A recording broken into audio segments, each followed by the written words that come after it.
Right, we're here at Davos and we have two really special guests with us who are doing a session together here at the World Economic Forum. Karan Johar, the head of Dharma Productions, but needs very little further introduction, as indeed that's Sharmeen Overt, who's a documentary filmmaker from Pakistan, and you're doing a session together at the World Economic Forum. And I guess the first question that everyone at home is going to ask both of you is, how could you? How could we? Because artists and filmmakers have to collaborate.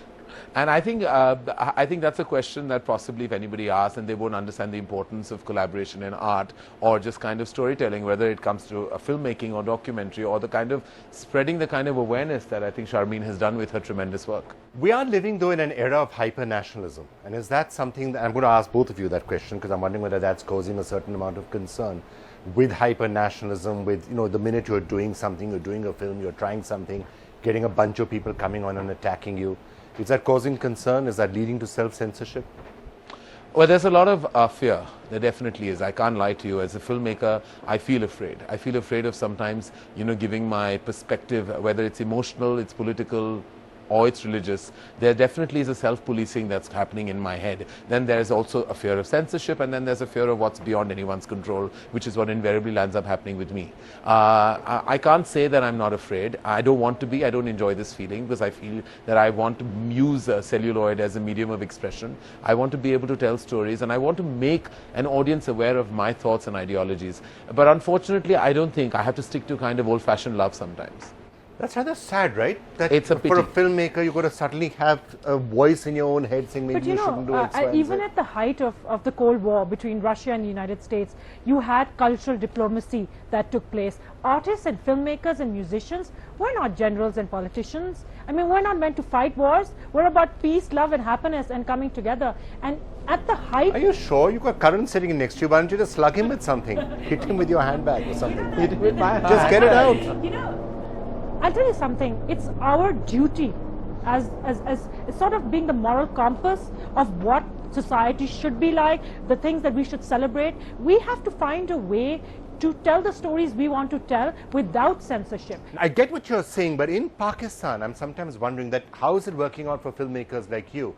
You certainly don't have Bollywood. It's not being allowed. You're not allowed to be airing Indian movies anymore. The allowed word, does that help you or does that hurt you? The allowed word is very interesting because there's no overt ban on it. It's a self-imposed ban on doing it. So it's not a government ban that's been placed. Look, the thing is that we've not had a film industry. We've relied on Bollywood for decades. And our cinemas have just started opening the multiplexes, and we rely on Indian films to have the footfall. Since Indian films have gone off screen, the footfall has fallen more than 50%. So it affects us as filmmakers who make films but then expect people to come to the cinema as well to watch them. So you're saying it's not helping Pakistani filmmakers Absolutely to have Indian films not be shown, it's hurting you? It is hurting us, and I think now the Prime Minister of Pakistan has set up a special committee to look into this, and we are going to hopefully reopen Indian cinema in Pakistan, because with Indian cinema, Pakistani filmmakers will also be able to show their work and get new audiences into cinemas.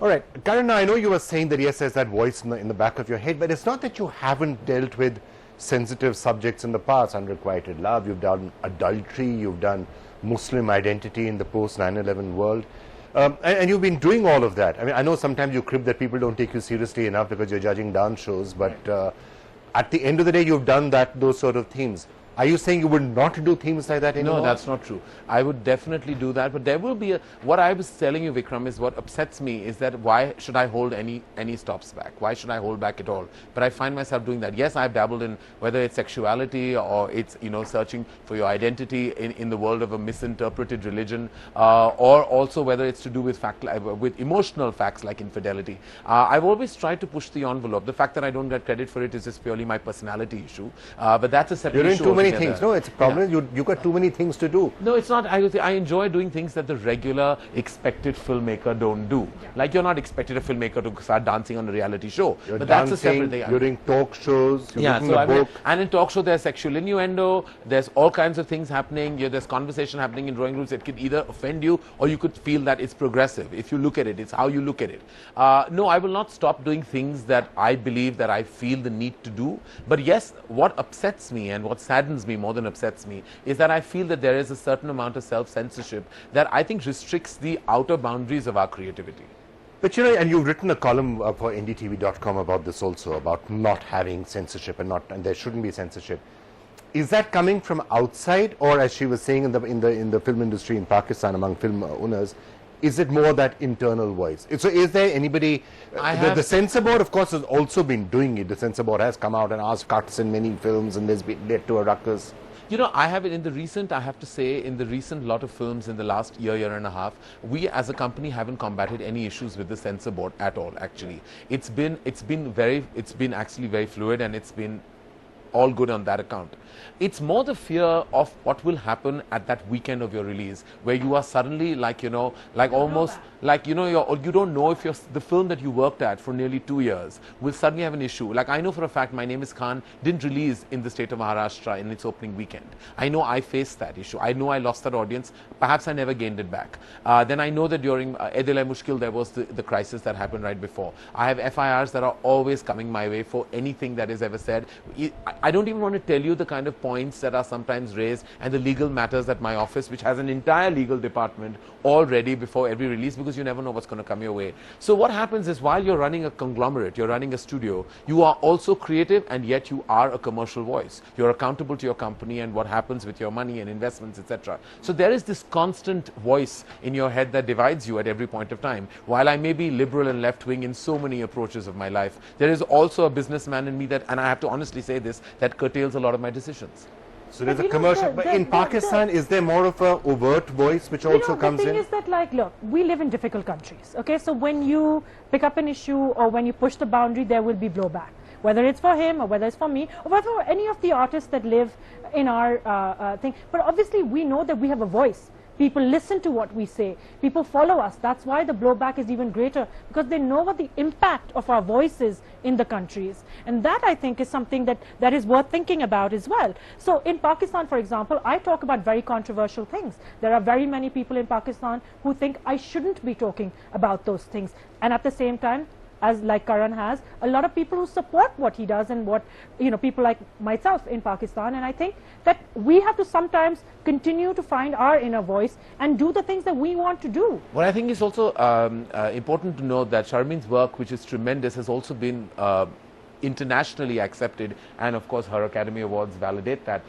My work has been purely national, actually. It's not, my work hasn't traveled at all, you know, so that kind of makes my boundaries even more limited in terms of, like, I have to worry about the reactions within my country, and I have to, because I live in my country, I'm proud of my country, and I need to do what is right for the ethos of my nation. Her work has had such an impact internationally that sometimes you know that you can push or tear the envelope because you have an audience that is accepting beyond the boundaries of your country. Yeah, so let me just take that thought forward. I mean, what would be the worst that would happen? Okay, yes, there are commercial issues. Somebody asks for a boycott of a film. If you're making a film with Pakistani actors, as we've seen recently, you know, there'll be an issue at the box office.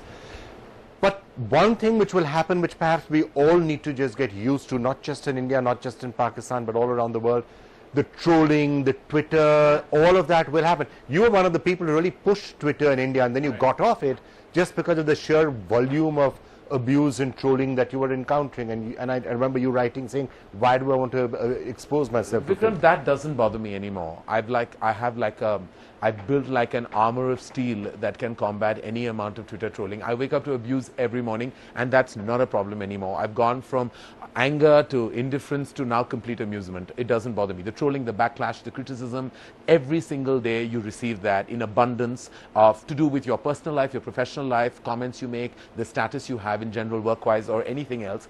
I've grown to kind of get used to and accustomed to all kinds of abuse. I'm almost kind of enjoying it now. Well, you know, enjoying the abuse. I don't mind the abuse, like the verbal abuse, of course, is something that I wake up to. Now when people say nice things, I'm awkward with praise. Like, I don't know how to handle it because I almost think that it's... Now I know what I'm going to... So Twitter trolls, now you know what you're going to do. You're going to really upset Karan Johar, start saying nice things about him. I really believe that could be the way forward for me. Karan, you're a wonderful human being. You know, put that out and and I truly am. But I really feel like now when I react to critique and criticism and the kind of abuse that comes my way, there are words I didn't even know existed, even if they're kind of, you know, if it's bad language. I didn't even know people were so creative with their usage of bad language. But it's great to, you know, the thing is that we often think about the fact that the many stages as he's talked about, those are the same stages that I've gone through, you know. I mean, the kind of, now I don't even think about what is said about me on Twitter. It doesn't affect me at all. Some mornings I wake up and I learn new things about myself on social media. I didn't even know about my own You'll self. get facts about yourself which don't even exist, and then you'll have the people sending that to you for months and years Yeah, there is afterwards a saying, Wikipedia and did you really do this? And you're saying, well, you know... But you know, you have to have a kind of an armor of steel. You can't let any of this, because those who are abusing you on the internet have no identity.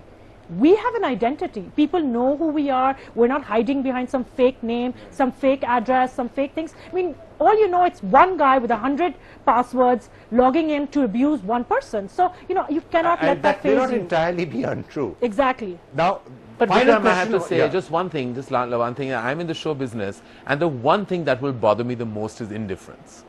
And I mean, hate me, love me, I beg of you, don't be indifferent to me. That would I think upset that's a me the valid most. point. If nobody would ever react to I anything really that you feel said, like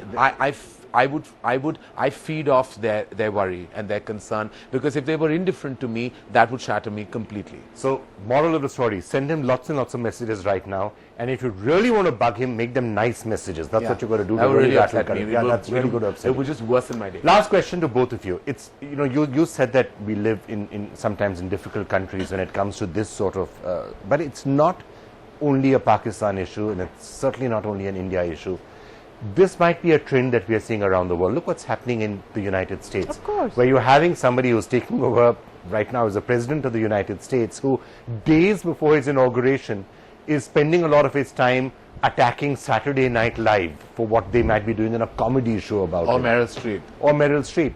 So maybe these are the times that we're heading for, and it's going to make creative people's job that much more difficult. Yes. Not all around the world. But this is the time then to speak up. This is the time to speak out. This is not the time to be quiet and hope that things are just going to change miraculously. No, if you do not agree with something and don't like how the world is turning, then you should speak up and speak out. I mean, I am not one of those people. I mean, yesterday at the opening plenary, this is what I said. This is not the time to be quiet. If the world is going in a direction that you do not agree with, then you better make yourself counted, to make sure that future generations don't turn around and say, what the hell did you do? Why were you silent when the world was changing?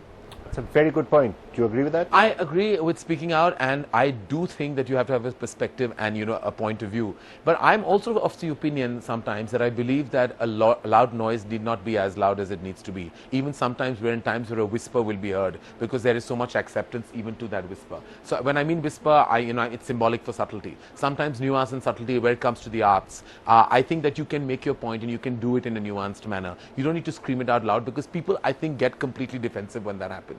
I think when you kind of layer your creativity with a messaging, I think that somehow connects much more. Karan Johar, thank you Thank you so much for joining us on NDTV. Thank you.